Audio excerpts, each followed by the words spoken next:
Are you having a midlife exercise crisis?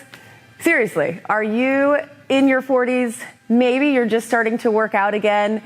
Maybe you've never worked out before and you're looking for, what do I do? This is the right video for you, and I'm here to help you.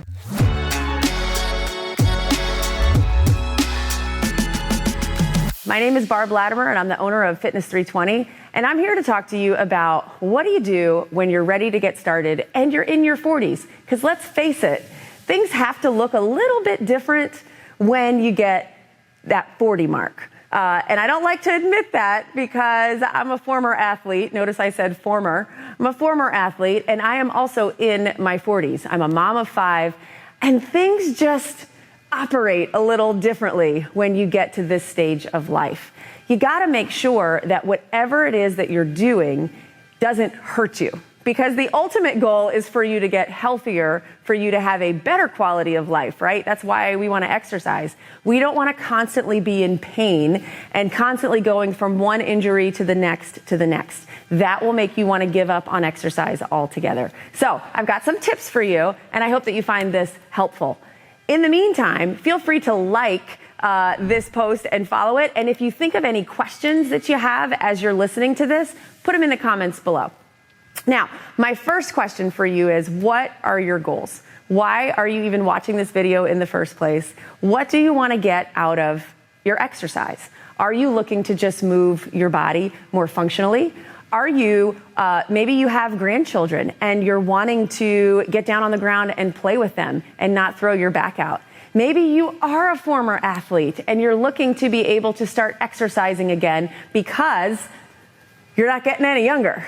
Maybe you're a mom like me and you've spent the last 10, 15 years having your babies and raising your children, and you're finally ready to focus on you. But what are your goals? Are you looking to build strength? Are you wanting to recover from an injury? Are you wanting to train for a specific reason? Like, did you sign up for a race and you have no idea what to do in preparation for that race? You got to ask yourself, what is your goal? Regardless of your goal, I'm here to tell you that strength training needs to be part of your workouts. Strength training needs to be part of your routines, because as we get older, strength training is what's going to help build not only your core, and which will help you with balance, but it will help increase your bone density, and we need that as we get older. Now, what I need for you to do is forget about what you used to do. Okay, so if you're someone like me who was a former athlete, or maybe you used to work out when you were in college, maybe you played a sport, maybe whatever, fill in the blank, you used to run marathons. Whatever you used to do, if you haven't been doing it now, you've got to get that out of the equation, and you have to be willing to wipe that slate clean and approach this next phase of your life and this next routine that you're going to be starting with a clean slate. Okay, so just kind of wipe that away. So if you used to do crazy burpees, if you used to grab a barbell and do power cleans or clean and jerks, and it may be time to put the barbell away and pick up the dumbbells instead. Okay, so I just want you to be open to that and to starting fresh.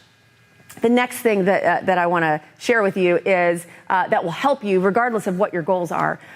You need to be working mobility into each and every week, and a little bit into each and every workout. So I like to dedicate an entire workout each week, one full workout just to mobility. And I call it a core and mobility, because what will help lengthen your muscles will also help strengthen your muscles, and that is working on the core. Your core is your central command station for your entire body. And if you have a weak core, that will lead to so many different types of injuries. Your core is not just your abs. Your core spans from your mid-back all the way down into your glutes and your adductors and everything in between. So if you are not doing something that focuses on core and focuses on lengthening those muscles in a more dynamic way, you definitely need to. With each and every workout, before you start the workout, you need to make sure that you are warming your body up and doing that in a more dynamic way, in a way that includes some mobility. So you could be doing some leg swings, you could be doing some windmills. I like doing inchworms, where you crawl yourself out to a plank and crawl yourself back. Those are really slow and focused movement patterns that will help warm your body up, warm those muscles up, but also be stretching them at the same time. Static stretching with cold muscles is not going to be as beneficial, I should say, as dynamic stretching and adding that dynamic warm up. Now, you also have to ask yourself, is what I'm about to do functional for me and my body? And if you are someone that's in your 40s, your functional movement is going to look different than someone that's in their 20s. Okay, so you need to make sure that you are listening to your body. And if you are not someone that can listen to yourself, maybe joining a group fitness class where the programming is functional is what you need to do to help guide you in this journey, so that you have someone that's actually instructing you on what to do and how to stay safe. Because functional movement is key as we get older. Again, the goal is not to be in pain all the time, and the goal is not to be injured all the time. The goal is to get stronger. And so by making sure that your workouts are functional, that will help. What do I mean by functional? Well, burpees might not be functional for you.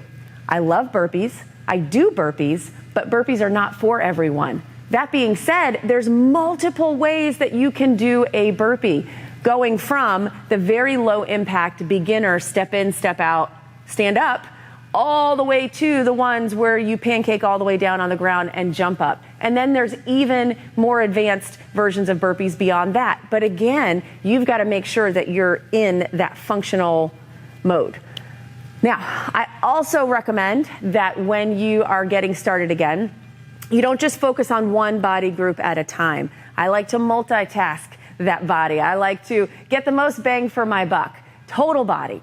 You also want to make sure that you keep yourself a little bit more on the low impact side when you're first starting. Because again, the higher impact, the higher level of intensity that you're doing, the more prone you're going to be to injury. Now, eventually you could maybe work yourself up to more high impact, and you could even isolate some of those muscle groups out when you get to that point. I have something special for you since you've made it all the way to the end of this video. I've got a workout for you. So if you look in the comments below, click the pinned comment, and you're gonna find a low impact strength training Tabata that I think not only are you gonna love, but it's going to help you kickstart this new thing.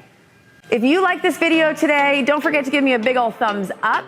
Feel free to leave your comments below if you have any questions, and make sure you subscribe to the Critical Bench channel because we have so much more content coming your way.